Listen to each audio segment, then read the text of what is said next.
Hi guys, welcome back to my YouTube channel. ಇವತ್ತು ಅಮ್ಮ ಬೆಳಿಗ್ಗೆ ದೇವಸ್ಥಾನಕ್ಕೆ ಹೋಗಿದ್ರು. ಸೊ ತಿಂಡಿ ಮಾಡಿರಲಿಲ್ಲ. ಸೊ ನಾನು ತುಂಬ ಲೇಟಾಗಿದ್ದೆ ಬಿಕಾಸ್ ಇವತ್ತು ಹಾಲಿಡೇ. ಸೊ ನಾನಿಲ್ಲಿ ಜಸ್ಟ್ 3 to 4 ಐಟಮ್ಸ್ನ ಯೂಸ್ ಮಾಡಿಕೊಂಡು ಸಕ್ಕರೆ ಪೊಂಗಲ್ ಮಾಡ್ಕೊತಾ ಇದ್ದೀನಿ. 1 bowl rice, cooked rice, 1 bowl ದ್ರಾಕ್ಷಿ, 1 ಬೌಲ್ ಸಕ್ಕರೆ, ಹಾಗೆ 4ರಿಂದ 5 ಏಲಕ್ಕಿ, ಹಾಗೆ ಸ್ವಲ್ಪ 1 ಬೌಲ್ ಹುರಿದಾಲನ್ನ ತೊಗೋತಾ ಇದ್ದೀನಿ. ನಾನಿವಾಗ ಹುರಿದಾಲನ್ನ ಒಂದು ಕುಕ್ಕರಲ್ಲಿ ಹಾಕ್ಕೊಂಡು ನೀಟಾಗಿ ಚೆನ್ನಾಗಿ ತೊಳ್ಕೊಂಡು 1 ವಿಷಲ್ ಕೂಗಿಸ್ಕೊತಾ ಇದ್ದೀನಿ. ಈ ವಿಡಿಯೋ ಇಷ್ಟ ಆಗಿದ್ರೆ ಲೈಕ್ ಮಾಡಿ, ಶೇರ್ ಮಾಡಿ, ಕಮೆಂಟ್ ಮಾಡಿ, ಹಾಗೆ ಸಬ್ಸ್ಕ್ರೈಬ್ ಮಾಡೋದನ್ನು ಮರಿಬೇಡಿ.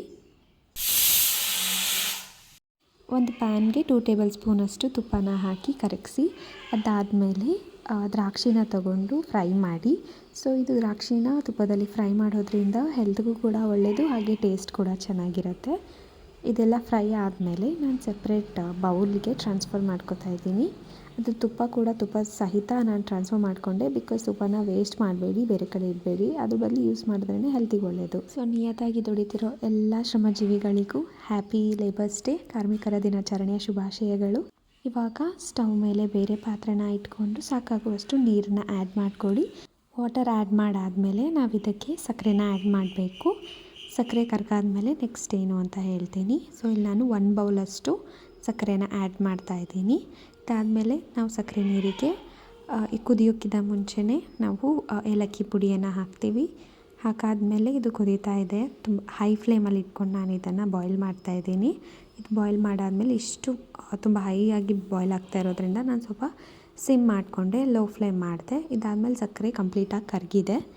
ಇದಾದಮೇಲೆ ನಾನು ರೈಸ್ ಇಟ್ಟಿದ್ನಲ್ಲ 1 ಬೌಲ್ ರೈಸು, ಸೊ ಅದನ್ನು ನಾನು ಪುಡಿ ಮಾಡಿಕೊಂಡು ಈ ವೆಸಲ್ಗೆ ನಾನು ಆ್ಯಡ್ ಮಾಡ್ಕೊತಾ ಇದ್ದೀನಿ. ನಾನು ರೈಸ್ನ ಫಸ್ಟೇ ಕುಕ್ ಮಾಡ್ಕೊಂಡಿದ್ದೆ. ರೈಸ್ ಕುಕ್ ಮಾಡಬೇಕಾದ್ರೆ ಸ್ವಲ್ಪ ಜಾಸ್ತಿನೇ ವಾಟರ್ ಹಾಕಿ ಬಾಯ್ಲ್ ಮಾಡ್ಕೊಳ್ಳಿ. ಅದಾದಮೇಲೆ ಇದಕ್ಕೆ ನಾನು ಹುರಿದಾಲನ್ನ ಕುಕ್ ಮಾಡಿದ್ನಲ್ವ, ವಿಷಲ್ ಮಾಡಿದ್ದೆ, ಸೊ ಅದನ್ನು ಆ್ಯಡ್ ಮಾಡ್ಕೊತಾ ಇದ್ದೀನಿ. ಇವೆರಡು ಆದಮೇಲೆ ಸ್ವಲ್ಪ ಕುದೀತಾ ಬರುತ್ತೆ. ಅದಕ್ಕೆ ಮುಂಚೆ ನಾನು 1 ಸ್ಪೂನ್ ಇಲ್ಲಾಂದರೆ 1 ಸೌಟ್ ತೊಗೊಂಡು ಈ ಥರ ಮಿಕ್ಸ್ ಮಾಡ್ಕೊಳ್ಳಿ. ಮಿಕ್ಸ್ ಮಾಡೋದ್ರಿಂದ ಎರಡೂ ರೈಸ್ ಮತ್ತು ಹುರಿದಾಲು ಎರಡೂ ಮಿಕ್ಸ್ ಆಗಿ ಟೇಸ್ಟ್ ಚೆನ್ನಾಗಿ ಬರುತ್ತೆ. ಇದಿಷ್ಟು ಆದಮೇಲೆ ನಾನು ಹೈ ಫ್ಲೇಮಲ್ಲಿ ಇದನ್ನು ಬಾಯ್ಲ್ ಮಾಡ್ತಾಯಿದ್ದೀನಿ. ಸೊ ಅದಕ್ಕೆ ಅದು ಕುದೀತಾ ಇದೆ. ಇದಾದಮೇಲೆ ನಾನು ಸ್ವಲ್ಪ ಸಿಮ್ ಮಾಡ್ತೀನಿ, ಲೋ ಫ್ಲೇಮ್ ಮಾಡಿ ಇದೇನು ಬೆಂದಿದೆಯಾ, ನೀಟಾಗಿ ಮಿಕ್ಸ್ ಆಗಿದೆಯಾ ಅಂತ ಚೆಕ್ ಮಾಡ್ಕೊತಾ ಇದ್ದೀನಿ.